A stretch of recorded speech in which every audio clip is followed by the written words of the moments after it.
Antihistamínicos. O que é? É medicamentos que buscam reduzir ou eliminar os efeitos da histamina. O que é histamina? É um mediador químico secretado pelo corpo, especialmente no caso de reações alérgicas. Onde se encontra?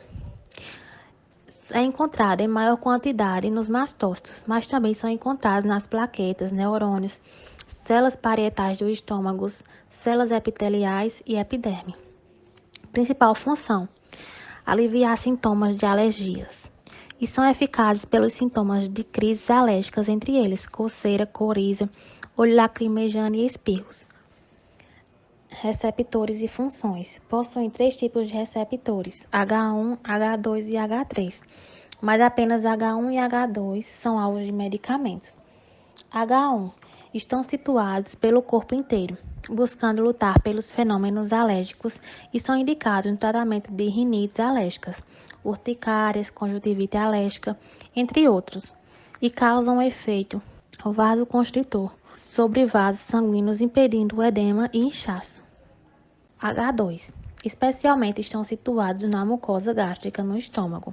Eles são utilizados no distúrbio ligados à úlcera do estômago e do duodeno e servem para diminuir a acidez gástrica.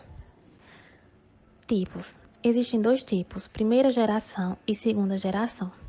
A primeira geração tem a ação sedativa, antialérgica e anticinetose. Elas possuem a maior hipossolubilidade e têm a capacidade de atravessar a barreira macroencefálica, por isso causa sedação ou sonolência. A segunda geração, ela não atravessa a barreira macroencefálica, são mais específicos do que o da primeira geração, pois não bloqueiam os receptores muscarínicos. Foram desenvolvidos para eliminar os efeitos indesejáveis, principalmente a sedação. Promovem poucos efeitos no sistema nervoso central e têm a maior duração de ação.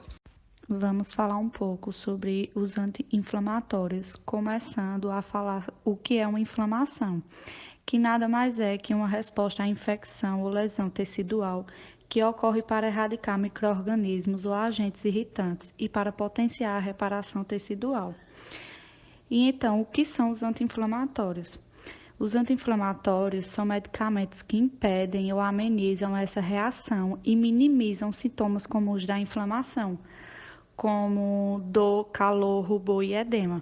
Esses medicamentos também apresentam ação antipirética, que é a redução da febre, e como a inflamação pode causar dor, eles acabam apresentando ação analgésica, com a diminuição da dor. Como são divididos os anti-inflamatórios? Eles são divididos em esteroides e não esteroides. Os esteroides, que são mais conhecidos como corticoides, são hormônios produzidos pelas glândulas suprarrenais, que possuem forte ação anti-inflamatória, sendo por isso muito utilizados nos tratamentos de problemas crônicos como asma, alergias, artrite reumatoide ou lúpus. E como age essa classe de anti-inflamatórios? Os glicocorticoides aumentam a pressão de anexina 1, que inibe a fosfolipase A2. Eles também causam a infrarregulação gênica de vários mediadores inflamatórios, citocinas, eicosanoides, produção reduzida de IgG, redução dos componentes de complemento no sangue e aumento de fatores anti-inflamatórios. Como exemplo de esteroides, nós temos os fármacos cortisona e cortisol, dexametasona e betametasona, prednisona e prednisolona. O cortisol é o glicocorticoide humano mais importante. Ele é essencial para a vida e regula ou sustenta uma grande variedade de funções cardiovasculares, metabólicas, imunológicas e homeostáticas. E agora vamos falar um pouco sobre os anti-inflamatórios não esteroides, mais conhecidos como AINES, que em geral são mais usados para tratar problemas mais simples, como artrite reumatoide, artrose, bursite, cólicas menstruais, traumas e contusões. Como agem os AINES? Eles compartilham um modo de ação comum, que envolve a inibição da enzima COX. A inibição dessa enzima é vital. São as enzimas COX responsáveis pela geração de prostanoides, substância que consiste em 3 componentes principais: as prostaglandinas, responsáveis por reações inflamatórias e anafiláticas, as prostaciclinas, ativas na fase de resolução da inflamação, e os tromboxanos, mediadores da vasoconstrição. Os AINES ainda dividem-se em não seletivos e seletivos. Os não seletivos inibem a isoforma da COX, ou seja, COX-1 e COX-2, e seletivos para COX-2.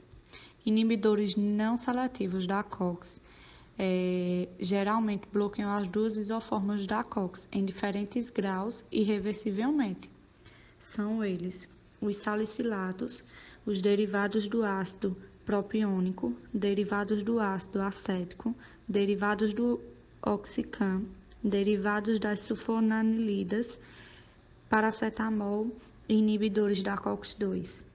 Quanto aos efeitos terapêuticos dos AINES, são os três principais: efeitos anti-inflamatórios, que é a diminuição da produção de prostaglandinas derivadas da COX-2, levando à diminuição da vasodilatação edema e dor.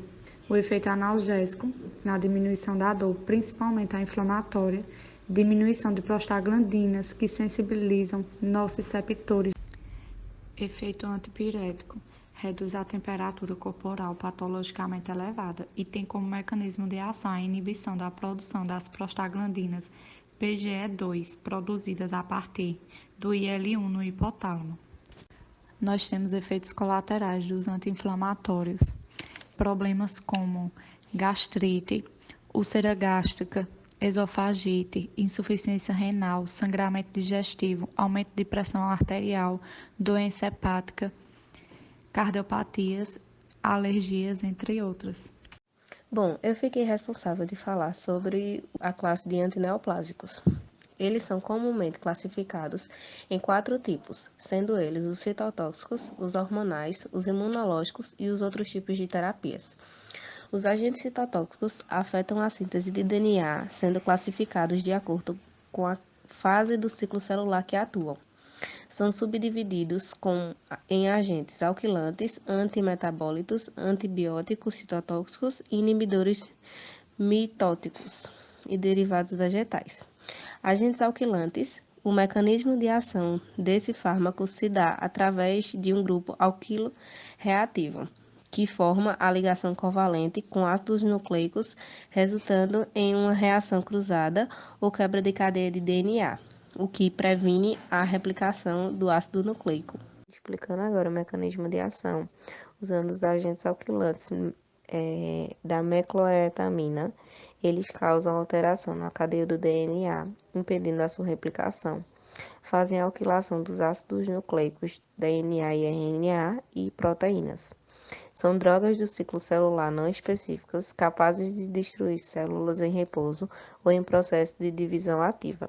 Porém, as últimas são mais sensíveis aos seus efeitos tóxicos. São particularmente citotóxicos aos linfomas, câncer de mama e mieloma múltiplo.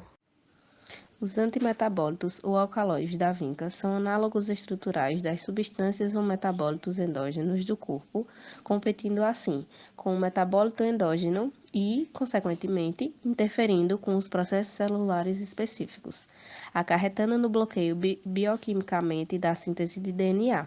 Esses fármacos, em grande parte, mimetizam os nucleotídeos, mas, devido à sua estrutura ligeiramente diferente, eles são, na realidade, inibidores do metabolismo das purinas e pirimidinas. Esses antimetabólitos são específicos para uma fase do ciclo celular.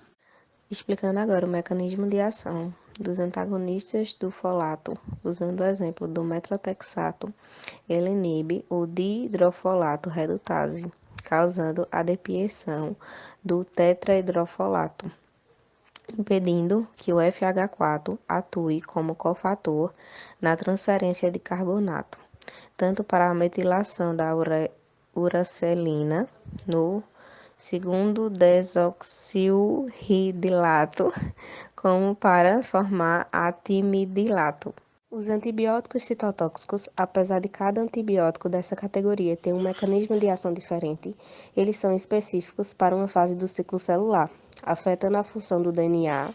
Em contraste com agentes alquilantes, esses antibióticos danificam o DNA indiretamente. Explicando o mecanismo de ação dos antibióticos citotóxicos, usando o exemplo da antraciclina, ele faz ligação com o fosfolipídio da membrana celular, alterando o transporte dos íons. Inibidores mitóticos, esses agentes inibem a polimerização dos microtúbulos ligados à tubulina e bloqueando as divisões celulares na parte final da fase G2, ao distribuir os filamentos mitóticos necessários para a divisão nuclear. Algumas neoplasias são dependentes de hormônios e seus crescimentos podem ser inibidos pela remoção da cirurgia da fonte hormônio aplicado. Entretanto, para evitar complicações associadas com intervenções cirúrgicas, o uso de antagonistas hormonais está aumentando. A terapia endócrina está associada com efeitos adversos, que geralmente são caracterizados por efeitos fisiológicos do hormônio administrado ou antagonizado. Em geral, os efeitos adversos associados com terapia endócrina são consideravelmente mais leves do que os associados com agentes citotóxicos. Outras formas de tratamento que também está ganhando destaque é a imunoterapia. A imunoterapia é relativamente nova no arsenal contra o câncer. Ela é usada de corpos monoclonais específicos para o tumor e o potencial das vacinas preparadas a partir das células tumorais.